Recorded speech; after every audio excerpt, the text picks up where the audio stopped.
Again, I'm Timmy Lee. Sean asked me to do this program on the banners for the African American soldiers, military people who fought in World War I, II, and Vietnam, Korea.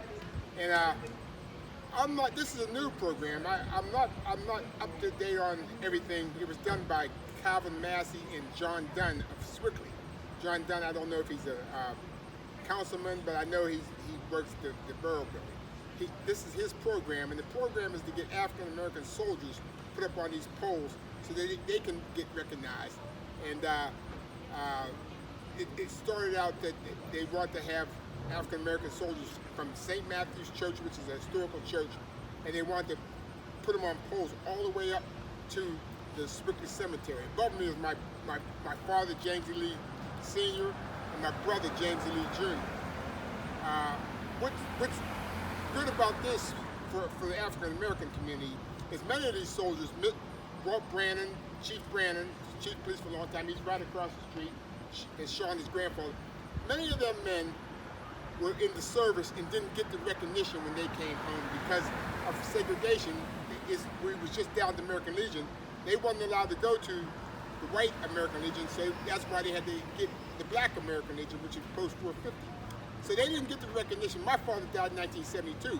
He never got the recognition that the soldiers are getting today. So this is a good way to recognize them. All these men on these poles, I know just about every one of them, they were in either World War I or World War II.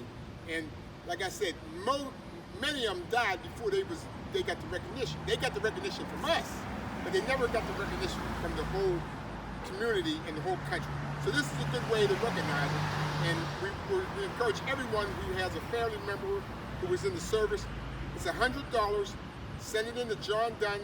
You get on John Dunn's website and send that money in, and get your parents or your whoever, your son, niece, nephew, whoever it is, get them on these poles. We want to have the African American community from St. Matthew's all the way up to Sewickley Cemetery. Great Bruce Green, who's a personal friend of mine, he's down by St. Stephen's Church. He was killed in action in 1969. And Walter Robinson is down by Post 450 American Legion. And but the rest of the African American community is going to be here. So we wanted to get this in. We wanted to get that information to you. And if you need any information, you can get a hold of Calvin Massey. He has a website, or John Dunn. And so it's a great thing for our African American soldiers. It's a great thing for the Sewickley community area.